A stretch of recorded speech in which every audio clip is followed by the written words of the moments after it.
अस्सलाम वालेकुम friends, welcome back to top smarties drama serial gentleman.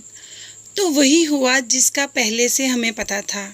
रहमती ने हमला करवा दिया इकबाल मुन्ना पर। जरनाब और उसका बाप तो ये सब सुनते ही सीधा हॉस्पिटल पहुंच गए और उनको मुन्ना की वही बातें याद आ रही थी जो उसने कहा कि जब तक मैं ज़िंदा हूं तब तक रहमती जरनाब का कुछ नहीं बिगाड़ सकता। और जब बाप ने कहा कि उसका मंगेतर असिस्टेंट कमिश्नर है तो यहाँ पर उसने कहा कि वो फिर भी रहमती का मुकाबला नहीं कर सकता। अब तो जरनाब को इस बात का पक्का पता चल गया कि वाकई ही फारिस कुछ नहीं कर सकता। उसके लिए जो भी कर सकता है सिर्फ और सिर्फ मुन्ना ही कर सकता है।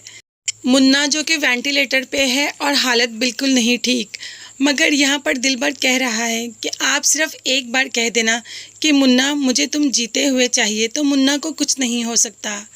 यहाँ पर जरनाब ने कोई दुआ कोई नफल नहीं छोड़े और हर दुआ मुन्ना के लिए मांग ली, क्योंकि मुन्ना उसका मोहसिन है और अपने मोहसिन की इज़्ज़त करना और उसके लिए दुआ करना वो जानती है। यही बात फारिस को पसंद नहीं आ रही थी और फारिस कुछ भी नहीं कर पा रहा था। वो सिर्फ हाथ पे हाथ रखा बैठा ही हुआ था। अब एहसास हुआ जरनाब को कि वाकई ही जो मुन्ना कर सकता है वो फारिस कभी नहीं कर सकता। फारिस कभी भी जाकर रहमती का मुकाबला नहीं कर सकता। होश तो मुन्ना को आ गया, लेकिन अभी काफ़ी वीकनेस फील कर रहा था। जरनाब की दुआओं में असर तो था और अब जरनाब के खाने में भी असर होगा कि मुन्ना बहुत जल्द चलने फिरने के काबिल हो जाएगा।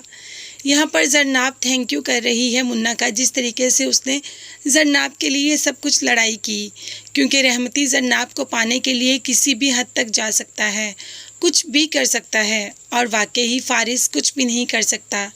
इस बात का एहसास जरनाब को हो गया कि फारिस सिर्फ और सिर्फ मिफ्रा की बातों में ही आ सकता है। बाकी रहमती के साथ मुकाबला करना फारिस का काम नहीं, वो काम सिर्फ और सिर्फ इकबाल मुन्ना ही कर सकता है। यहाँ पर उसको इस बात का एहसास हुआ तो भागती हुई मुन्ना के पास आई और वही दिलबर वाली बात मुन्ना को कह डाली कि मुन्ना मुझे तुम जीते हुए चाहिए, मुझे तुम चाहिए, मुझे तुम्हारी सांसें बंद नहीं चाहिए। अब कैसे हो सकता है कि मुन्ना मर जाए?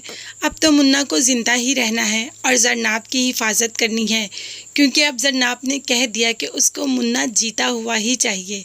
तो फ्रेंड्स, किस किस को जरनाब और मुन्ना की आगे वाली स्टोरी का इंतज़ार है, मुझे कमेंट्स में ज़रूर बताइएगा। इसके साथ साथ मेरे चैनल को ज़रूर सब्सक्राइब कीजिएगा।